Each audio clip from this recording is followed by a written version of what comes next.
Welcome to the Great Detectives of Old Time Radio.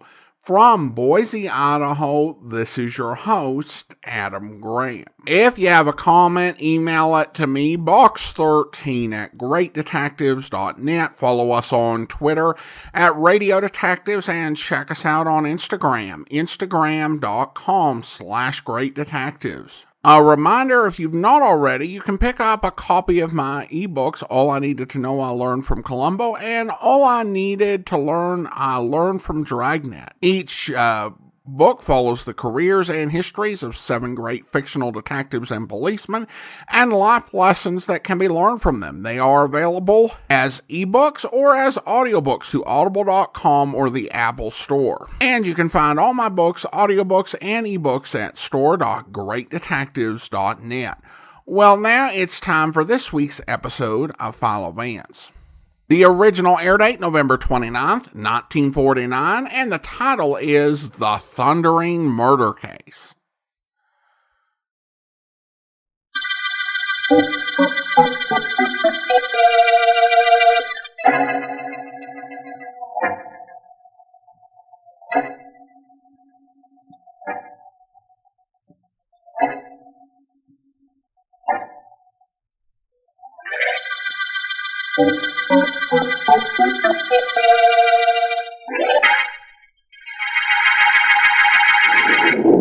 But Uncle David... Now listen, Wanda, stop interrupting me and let me finish. I didn't call you on the telephone to listen to you. Your husband has walked out on you, and it's a good thing. I'll buy him off so that he'll stay away and never come back. That's the least I can do for my niece. And another thing. Oh, hold the phone. There's somebody at the door. Wait a minute. People, if they aren't annoying you, they're interrupting you. Well? Mr. Wilkins, I made you some soup, and I thought you'd like to You have... thought, did you? That's a fine thing. Serves me right. I say good morning to my neighbor once, and she thinks she can barge in here any time she likes. Well, I wasn't barging in, Mr. Wilkins. I'm not.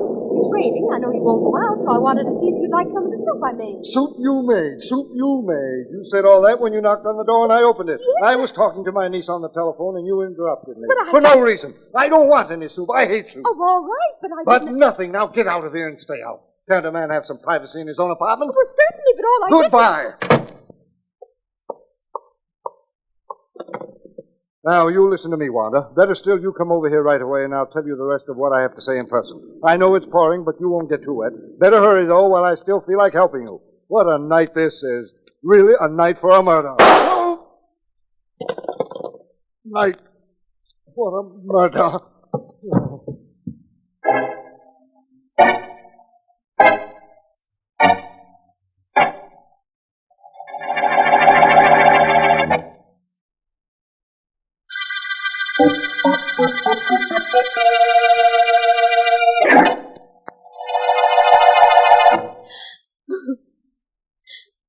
Mr. Markham, you know all about my uncle's death that I can tell you. I called the police when I heard the shot over the telephone as he was talking to me. I know, Mrs. Taylor. Sometimes my job as district attorney isn't so very pleasant like now.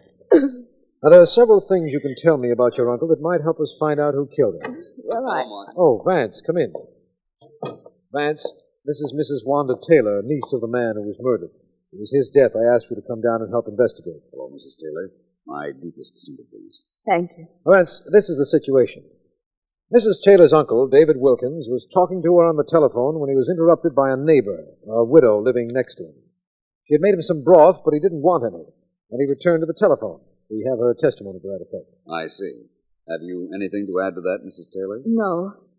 I was talking to my uncle when I heard a shot over the telephone, and our connection was broken immediately. When the phone dropped to the floor, Vance, it smashed part of the mechanism. Understandable enough.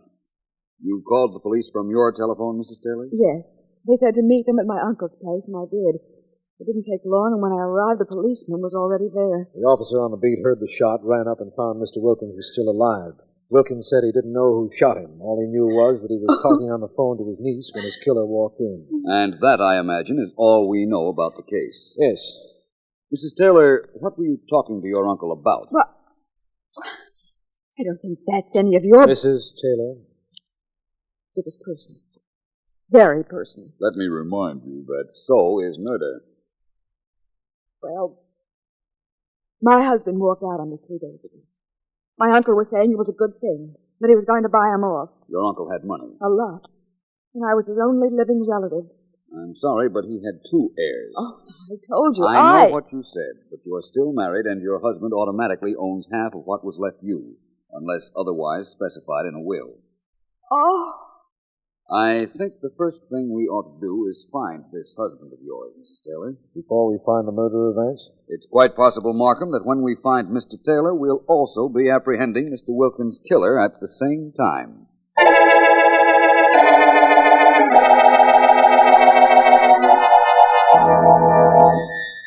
While the police comb the city to try to find him, high police officials believe the killer of David Wilkins will be apprehended shortly, although they admit they have little... Turn that darn thing off, will you, Betty? All right, Georgie, don't get excited. I'm not excited. I know, you always yell like that. What's the matter? You unhappy because you pecked in the niece of that dead guy? I don't know what the matter is. You got something to gripe about. I got something to gripe about. I came here to your new apartment this morning, worked all day marketing because the stores wouldn't deliver. I cleaned this place for you. You're complaining. Yeah. Take it easy, Betty. Take it easy. You're too tired to do anything else. Georgie, what's the matter with you? You want to go back to your wife. Is that it? That isn't it, and you know it. If I never see Wanda again, that's okay with me. I'm nervous. I want to get out of here. I think the cops might come looking for me. What for? You didn't kill her uncle, did you? Now, look, I'm going to leave town. I'll be a good kid and throw some of my things in the bag for me. Will you? How long you going away for? Not long. Just till this blows over. Okay, I'll help you. How many shirts you want? 2 or 3. I'll travel light and buy some stuff. Okay. Why don't you get on the phone, get a train reservation? Go by bus. Okay, go anywhere you like. Only, Georgie... Yeah, what is it? Don't forget to come back. 3 shirts, that ought to be... What's Oh, nothing. Nothing at all. Well, listen, what are you going to do when I'm away? Run back with Big Johnny Dale? I don't know. Depends on how long you stay away, Georgie. What's the matter with you? You act like you found a bottle of poison or something in my dresser drawer. Poison, Georgie? Yeah. Maybe you better not leave town because maybe I found something a whole lot more deadly than that.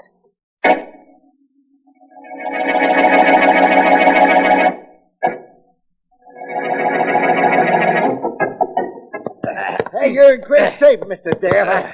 I can't hardly lay a glove on you. You learned me good, Sammy. Yeah? I was 20 years younger. Maybe I could be a professional. Huh? Sure, only you wouldn't want That's to it. scrap in the ring. That's how I That's it. started. Now look at me, broken down ex-pug who keeps guys like you in shape. I take care of you, don't I? Oh, yeah, sure, no complaints. Oh, Hey, wow.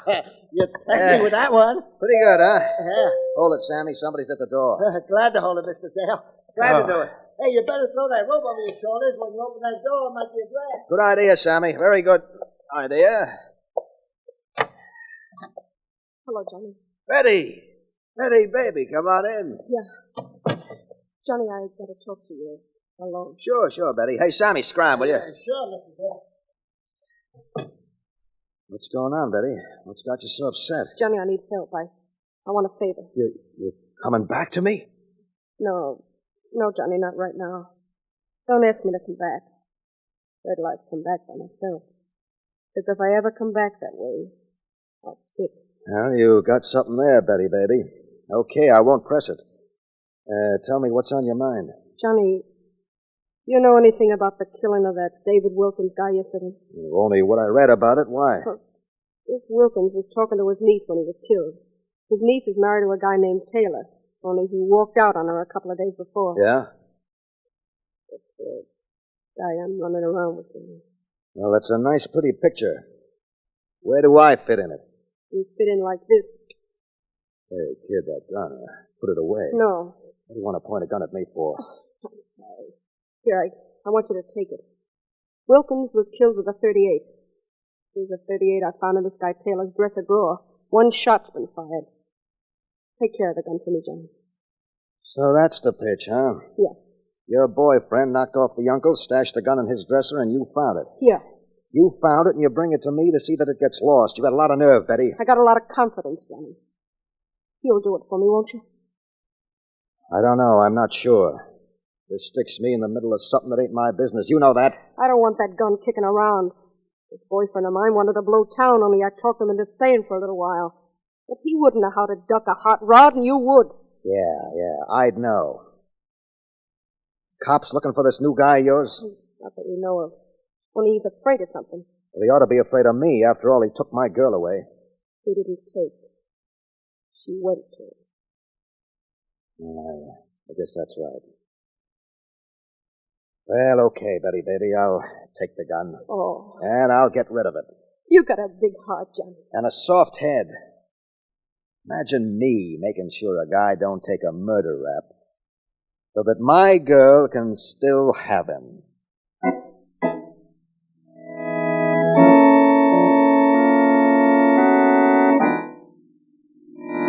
Mrs. Taylor, our purpose here in your apartment is not to ply you with questions or to make you uncomfortable.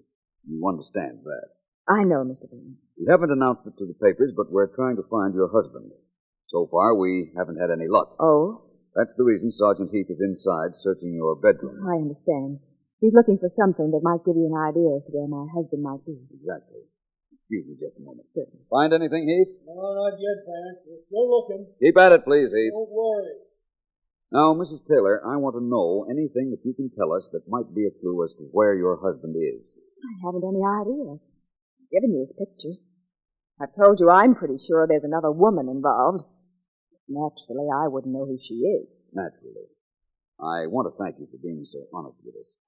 I don't Vance, know. I found the gun. What? I found the murder gun. What? Here it is, Vance, a .38, one bullet missing. I'll bet my badge it's the murder gun. Chances are you're right. Well, where did you find that gun? Listen to her. Where did I find that gun? Yes. I found it where you tried to hide it after killing your uncle in a hat box back on a closet shelf. Somebody planted it there. I never saw that gun before. Somebody put it there, I tell you. Oh, sure. Oh, Vance, tell him I couldn't have killed my uncle. Tell him I was talking to him on the telephone when he was shot. Tell him that gun must have been planted. You don't have That's to tell me. I know from the dying man's own testimony that he was talking to you on the phone when he was shot. Oh. Well, then. Look, all I know is I got a gun here that looks to me like the murder weapon. And, Vance, I got a right to take Mrs. Taylor here downtown. I'm not stopping you, Heath. I'm stopping myself. I don't know how she could have done it. And you know something? I don't care. All I know is I've got the gun, and I'm pretty sure it's the gun that did the job. Now, all I got to do is find out who fired it. Well, it wasn't I. You know I couldn't have fired it. We do, Mrs. Taylor? Yes. I don't agree with that at all. Well, now I'm mixed up good. What am I supposed to do now, Vance? Take the gun to headquarters and check it, of course. And what are you going to be doing all that time, Vance? Trying to find two things, Mrs. Taylor. Yes. One is your husband, and the other is a way that you might have murdered your uncle.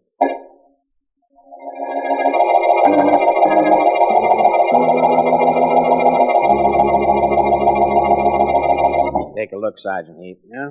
The bullet we fired out of the gun you found in Mrs. Taylor's place and the bullet we took out of the body of her uncle are both under this microscope. Take a look. Sure, I'll take a look. It was the idea of me bringing you those two bullets. Markings are pretty close, wouldn't you say? Close? No, they're not close, Sergeant Heath. Fine guy we got in charge of the police laboratory. I'm looking at the two bullets. I see the markings, and he says they're not close. I looked at them, too, when I set the microscope for you. And you still say those markings are not close? They're not close at all, Sergeant Heath. They are identical. Without any question, the gun you found in Mrs. Taylor's apartment is the gun that murdered her uncle.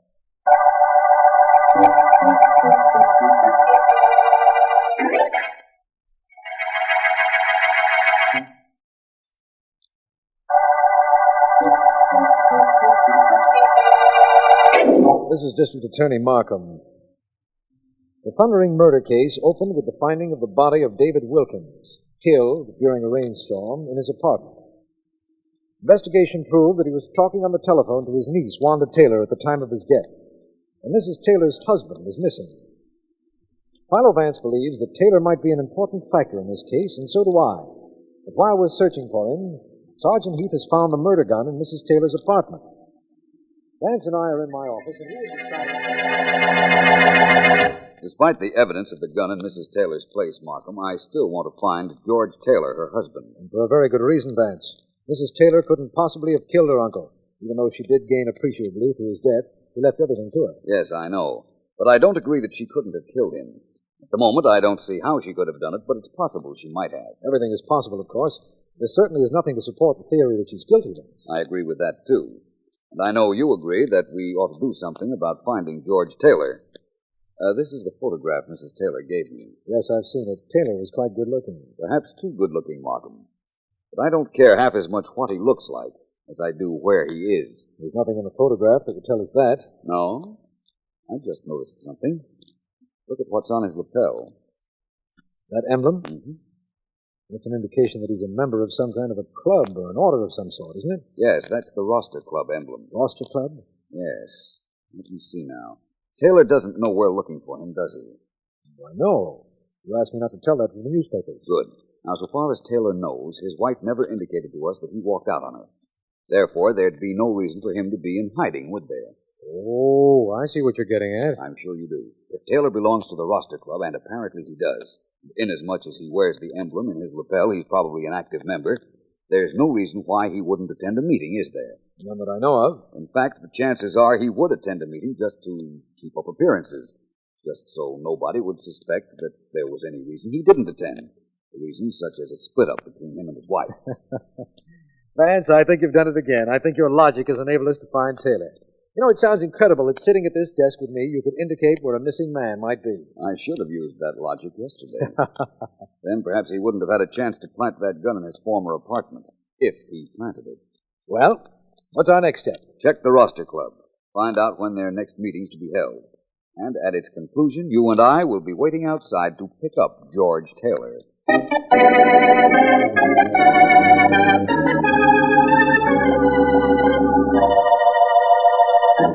Look, Georgie, everything is all right. I'm sure it is. Oh, you're sure? Yeah. Well, that's fine. That's all I need. Thanks, Betty. I'm glad you're sure. I'm not. I still think I should have gotten out of town. But why? Nobody's after you. You could stay here. Oh, sure. But sooner or later, that wife of mine is going to tell the police I walked out, and they'll come looking for me. Oh, no, they won't, darling. Oh, yeah? And if they do, they won't find anything. Why don't we go to the movies, huh? No. Well, we could take a walk, maybe. I don't want to walk. Then what do you want to do? I'm not sure. You know, there's a meeting in my club tonight. I ought to go show my face. Well, then why don't you? I don't know what I want to do. I'll make up my mind. All I'm sure of is that whatever I decide to do, it's going to be the wrong thing.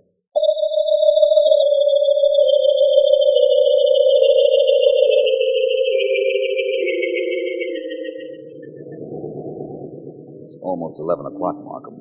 That Roster Club meeting ought to be breaking up any minute now. We could have gone into the club rooms to see if Taylor was there. Yes, but this way is just as easy and a whole lot less conspicuous. We'll stay here in my car and spot our man when he comes out. If he comes out.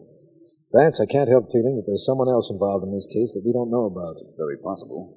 The one thing you know about a murder case is that anything is liable to happen. The murderer kills and does his best. Vance, look. There are men coming out of that building now. Look closely, Markham. We don't want to miss our man.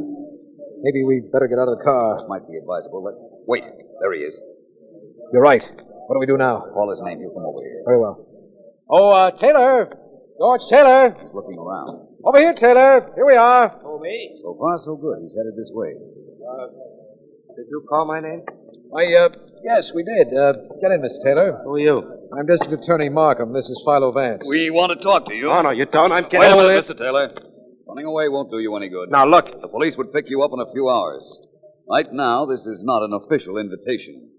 But don't you think you ought to take a ride with us?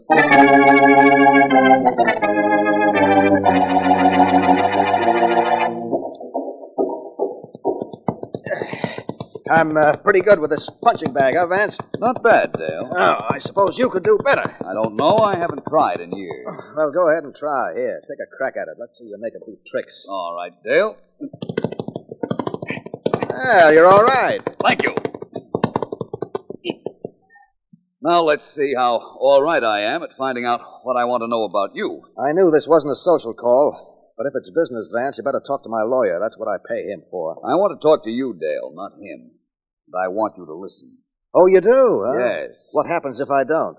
If I were you, I wouldn't try to anticipate that possibility. You're tough, aren't you? Yes. Vance, remember, maybe you're pretty good with a punching bag, but a punching bag can't hit back. That's one of the reasons I gave up using it. Now, Dale, look. I think you're mixed up in the killing of David Wilkins. What's more, I'm going to... What were you saying before I rudely interrupted you? Never mind what I was saying before. Let me say one thing right now, and that's thanks. Thanks for giving me reason to do something I've wanted to do ever since I saw you. What's the matter with you? Hey, Get up, Dale. I'm pretty comfortable down here. Stay there, then, but tell me this. What do you know about the Wilkins murder? Nothing. Not a thing. I never met the old guy. You know a girl named Betty Steele? Sure, I know her very well. What about it? She's going now with a man named George Taylor. Taylor's still married to Wilkins' niece. We picked him up last night, and he told us about Betty and you. If you framed Taylor, maybe you'd get your girl back. You know, you've got something there, Vance. I wonder why I wasn't smart enough to think of that. I wonder if you were.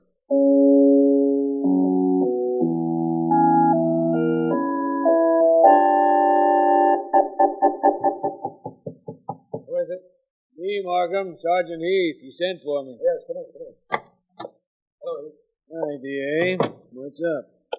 Just heard from Philo Vance. There's a list of people he wants you to round up and bring to his office this afternoon. Okay. Betty Steele, Big Johnny Dale, George Taylor. Where do I find Taylor? I'll give you his address. He gave it to us after we met him outside his club last night. Okay, Markham. I'll get the boys right on this. That all? Yes, Heath. Only according to Vance. That'll be enough.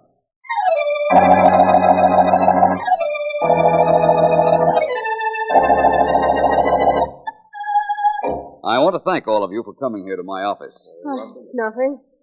Don't thank me. Cops practically dragged me here. I'll thank Sergeant Heath when he comes in for that. You, Mr. Taylor, and Miss Steele. Yeah. I'm glad to see you both. Well, at least somebody's glad we're here. And Mrs. Taylor, I think I can promise you that your uncle's murder will be solved in a very few moments. I hope you're right, Mr. Vance. Begin with, Dale. Yeah? Where were you the night Wilkins was killed? I'll help you. It was this Monday night at 8 o'clock. I knew you'd ask me that, Vance. Really? I was out at a driving range knocking out some golf balls. I like to keep in shape. Thank you. Miss Steele, where were you? I was watering the lawn in front of my own house. Mr. Taylor? Went out for a walk. Hi, Vance. Oh, come in, Sergeant Heath. Here's that report you asked for. I just got it from Bureau. Thank you, Heath. I have here a weather report for this territory on the murder night. Oh, Mrs. Taylor, I'm afraid I overlooked asking you where you were. You know where I was. I was at home talking to my uncle on the telephone when the shot was fired. Of course.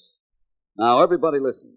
This weather report states that there was a thunderstorm Monday night. Yet Mr. Dale, Mr. Taylor, and Miss Steele all say they were doing things which they wouldn't be doing in the rain. Listen, I'm telling the truth. Just a moment. The thunderstorm I talked about took place only in a very small district. That isn't too rare a phenomenon with storms. Sometimes it rains on one block and not on the next. Sure, I've seen that myself. Thank you, Lee. Now, everybody, let me tell you all that the storm in this one particular neighborhood doesn't explode your alibis. It's possible you were all doing what you claimed. Oh, that's nice. Mr. Vance, you promise you tell me which of these people killed my uncle. Which one did? One question more, please. Well, all right. Mr. Taylor, yes, sir. You knew David Wilkins. Sure. Ever talked to him? Talk to him? Nobody could ever talk to him. All you could do was listen. The guy talked a blue streak. He never stopped. You couldn't get a word in edgewise once he started. That's true, Mrs. Taylor? Yes, I suppose so. Thank you, Mrs. Taylor. Thank you for telling me that you killed your uncle and how you did it.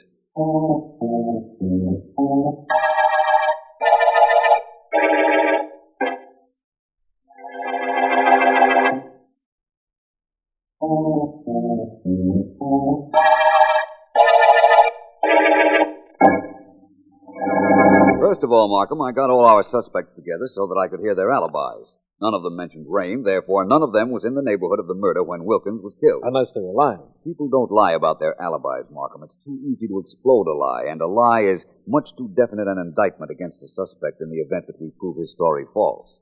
Oh, I was sure they were all telling the truth. Let's take that slow, eh? Very well. We know it was raining in Wilkins' neighborhood when he was shot. Yes. If any of the suspects were in that neighborhood, naturally they would have denied killing the old man, but they would have mentioned something about rain. Oh. They wouldn't know it wasn't raining in other sections of the city. I understand now. But, Vance, Mrs. Taylor was on the telephone with her uncle when the shot was fired. She was at home. We're sure of that. Yes, but do you know where her home was, Markham? Less than a block from Wilkins' apartment. She told us that in your office right after the murder. That's right. What happened was this. Her uncle called her. She let him talk, ran over to his place, and shot him, knowing that once he started, he'd talk for at least a minute, and she could be there and back by then in time to call the police.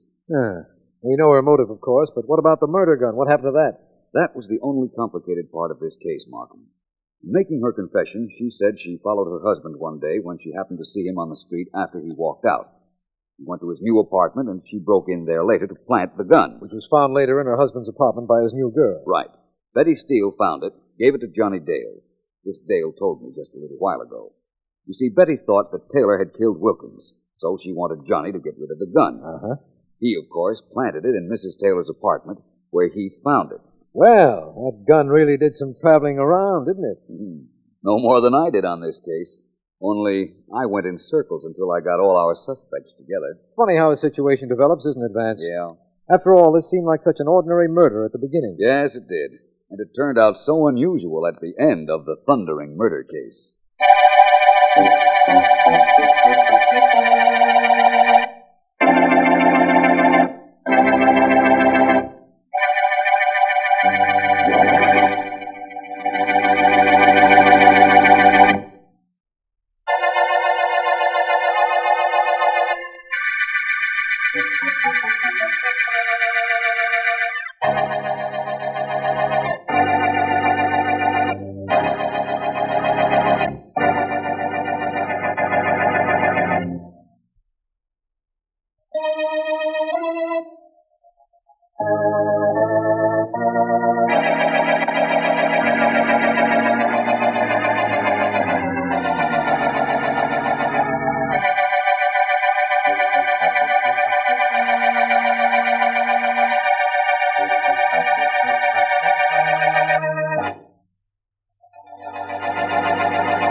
Welcome back. Well, one of the better stories we've heard with Philo Vance recently. A lot of red herrings, and I have to admit there were a few things I liked about the solution. In particular, the idea that she knew she could get to the house and murder her uncle because he was going to be on the phone talking and filibustering and letting nobody speak anyway, so he wouldn't know that she had left to come and commit the murder. And actually, when I think about it, I think the title of this episode, The Thundering Murder Case, probably has less to do with the fact that the murder occurred during a storm and the fact that the victim was always thundering. Also, it was kind of funny the way the gun, was being moved back and forth between locations, kind of like a hot potato. If I have one complaint about this episode, really, it's the fact that she only lived a block away was really important information. And I imagine she lived some distance away. The likelihood of her being the murderer would have been increased if I'd known exactly how close she was. So not playing fair with the audience, but sometimes Philo Vance does that. Now we turn to listener comments and feedback, and we have a comment on the website. This one is from Fred, and yeah, you can comment on episodes and things over at greatdetectives.net. Let me just briefly add that, because I know a lot of folks just do not like the idea of using social media. So if you want to comment on an episode, and you don't want to get on Facebook or Twitter, you can just go over to our website, greatdetectives.net. Can also do the same thing from our Spreaker page. /plug. All right, back to Fred's comment. Fred writes in regarding the deathless murder case. The murderer did make a dumb mistake. Captain John Smith was a dirty liar. He had no relationship with Pocahontas for the simple reason that she was a preteen. The things that Smith wrote are well known to be completely fictional. It's known today, but may not have been well known at the time of the show, especially to the general public. And of course, in that case, the man who was claiming to be 400 years old claimed to know Captain John Smith. In fairness to Captain Smith, whose writing is the subject of some scholarly debate, Smith did not claim a romantic relationship with Pocahontas. He did claim that they had a friendship and that she saved his life twice. The claim about a romance between Pocahontas and John Smith didn't really emerge until the 19th century. A little less than 200 years after the fact. It definitely caught on as a cultural legend in the United States, and I've seen a lot of media that has referenced it. Radio, television, movies, I mean, even the 1995 Pocahontas feature film included that element of romance between Smith and Pocahontas. And I think it's reasonable to say that writers of Philo Vance would not go beyond kind of surface level views of the situation. They weren't going to do a deep dive for historical accuracy.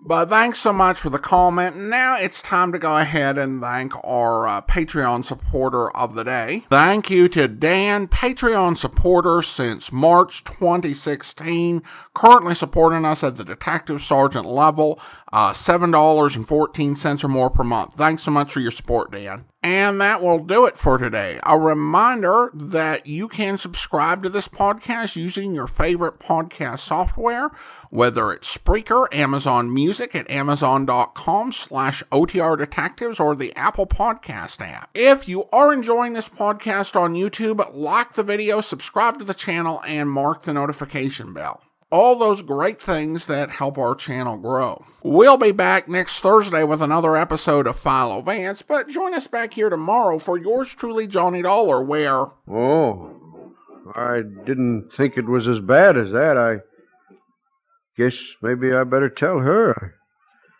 I've been a friend of Art's for a long time.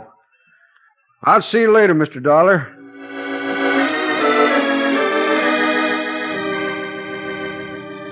As I left the neighborhood, I noticed 2 police cars, so I knew Sergeant Wright's men were at work. I was in his office a little later when 2 of the men brought a witness in. This is Mr. Dollar, Mrs. Cole. How do you do? Mrs. Cole? It was nice of you to come in. Well, I thought it was my duty. The other policeman wanted to know if I was in my backyard near the alley when there was that shooting, and I was. How far from the Boldrick house do you live, Mrs. Cole? Oh, there's 2 houses between theirs and where I live. Those policemen told me they were looking for somebody who saw a man running down the alley. Well, I've got a garden out back, and that's where I was when I heard the shots. Now, I didn't see no man running, but I saw a car come from that way. Which way do you live from the Baldricks, Mrs. Cole? Down from them. South it is. Did you recognize this car? No, I didn't. I didn't see the man in it either, but it came from that way. Did you see anybody else in the alley at the time? No. At first, after I saw the car, I thought it was backfires. But then when I heard about the trouble... I hope you'll be with us then. In the meantime, do send your comments to box13@greatdetectives.net. Follow us on Twitter at Radio Detectives. Check us out on Instagram, instagram.com/greatdetectives. From Boise, Idaho, this is your host, Adam Graham, signing off.